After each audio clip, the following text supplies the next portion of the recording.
Ang Pilipinas usa ka nasod nga abunda sa kinaiyahan ug natural nga kabtangan. Gani ang uban moingon nga usa kini ka paraiso. Mao nga aron sa ingon magamit kini nato dili lang karon kundi apil na usab ang umaabot.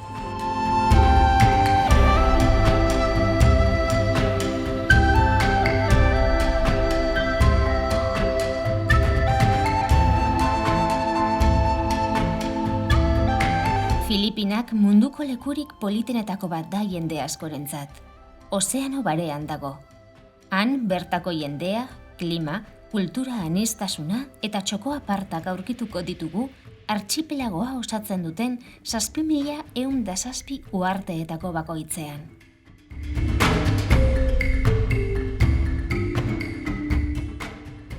Filipinetan bat egiten du lehorreko eta itsasoko faunaren eta floraren biodibertsitate handiak.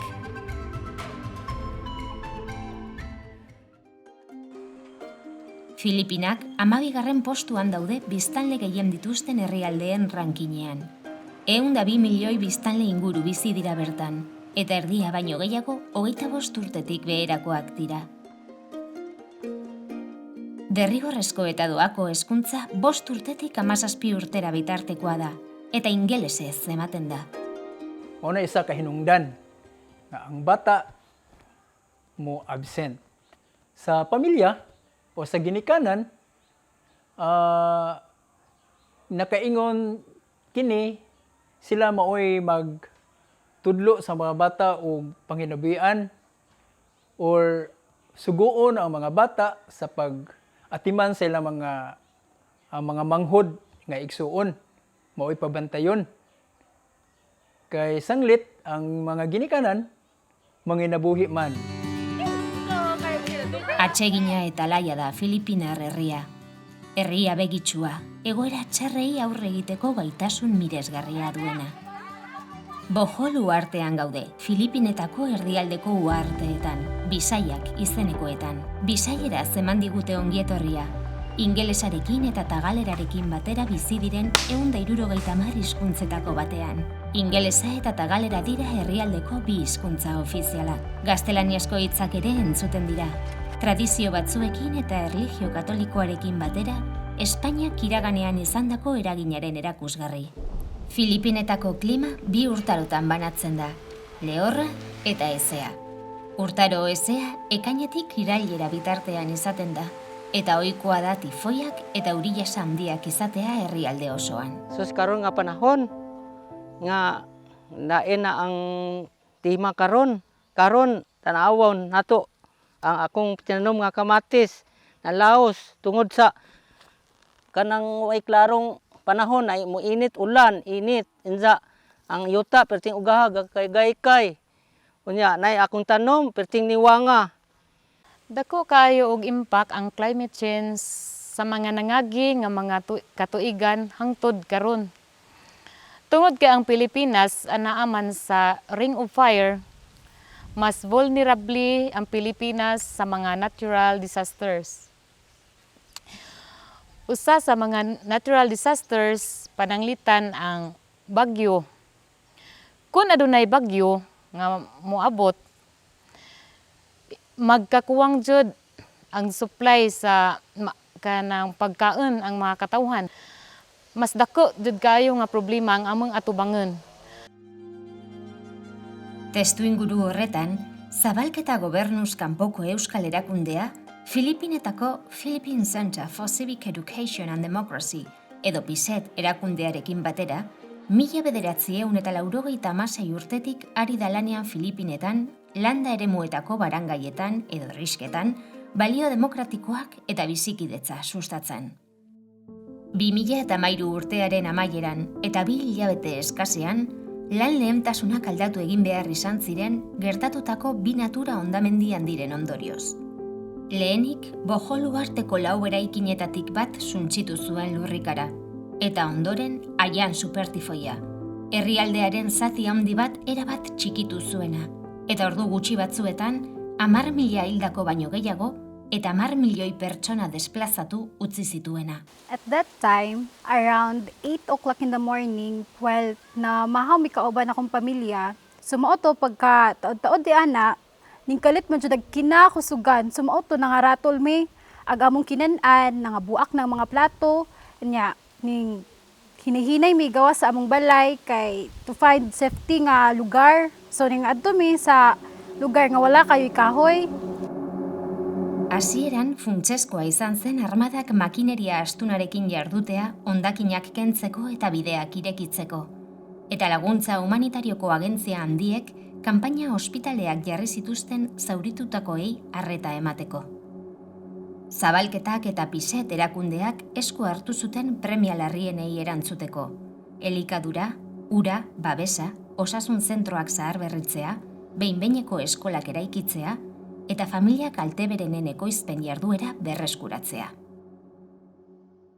Sa among barangay, murag di na mahikalimtan katong nga panahon na.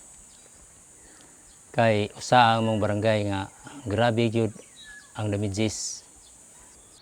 Pagdawat gid namo sa mga materialis alang sa pag-repair sa mga panimalay nga na partial damage, gihimo dayon ang pagpatrabaho o ang pagsuhol sa mga panday nga nahimo nga maayo na gyud ug balik ang kapuy-an sa among mga katawhan, ilabi na katong mga idarana o senior citizen ug mga kabataan. Urrengo urteetan, oraindik dauden gabeziek eta beharrek justifikatu egin dute zabalketak eta piset erakundeak inguruan lanean jarraitzea. Baina jada helburua ez da larrialdiko oinarrizko premiei erantzutea. Baizik eta herritarren gaitasunak indartzea, arriskuak murrizteko eta etorkizuneko hondamendien aurrean jarduteko tresnak emanez. Eta era berean, ingurumenarekiko sentsibilizazioa bultzatzeko. Izan ere, itsasertzeko esi naturalei eragindako kalteek babesik gabe uzten dituzte herritarrak etorkizuneko hondamendien aurrean. Baina eguneroko bizitzan beste lehentasun batzuk daude. Beraz, bigarren mailan geratzen da ingurumenarekiko kezka. Isa sa problema karong panahon na dinhi sa Pilipinas mauni ang basura.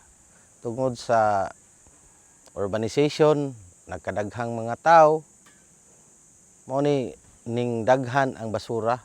Para nako lang, personally, mas nindot siguro nga ibutang nato i-appeal sa kanang kurikulum sa mga eskwelahan unsa. Kabahin sa among inadlaw-adlaw nga panginabuhian diri, nagsalig rami sa kaumahan. O ilabi na gazud ang pag kupras ang produkto sa lubi mo pinaka-main nga panginabuhian sa amo din sa barangay sa Kinubkuban. Ug ingon man na ay mga pagmaisan, pagtanom og mga lagutmon, mga utanon o mga prutas, naapod mga fruit-bearing trees. Kining tanan among pagpangupras o pananglitan og magsigi og uwan, magproblema sa mi kay dili man maaga ang among kupras. Landa eremuetan, etxe gehienak landako materialez eginak izaten dira, xumeak. Haietan jende asko bizi daiteke, eta familia gisa hartzen dute elkar. Ang mga katawhan or mga households dinhi sa nga under dinhi sa Talisay BHS, kasagaran, they have poor and lack proper hygiene. But still, we continue. Padayon gihapon mi sa paghatag nila o pagpaedukar kanila, instill enough knowledge para makorek ang ilahang practice. Nga unta makahimo na sila pag-maintain sa kahinlo diha sa ilang mga tagsa-tagsa ka mga panimalay. O dinhi usab sa isla sa Kabilaw, kasagaran sa mga households walay mga toilets. Hala, gaixotasuniko ohikoenak higiene baldintzei lotuta daude.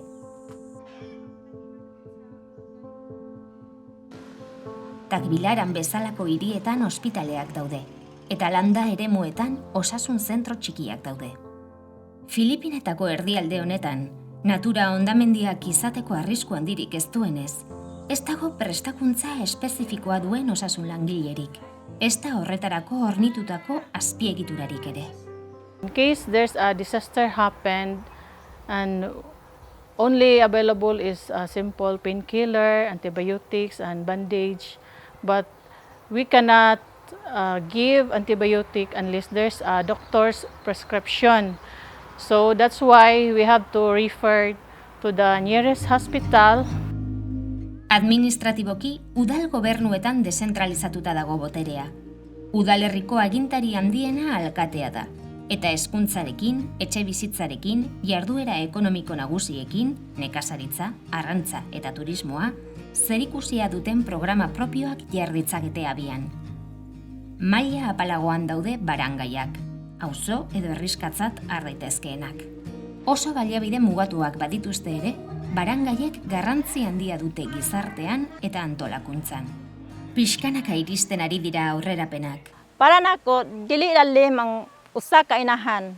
Tungod ka na nato ang obligasyon sa pag-atiman sa mga anak. Kaniadto sa gagmay pa akong mga anak, daghan kayong mga problema nga akong nagian. Pero wa gyapon ko magpakawa sa paglaom.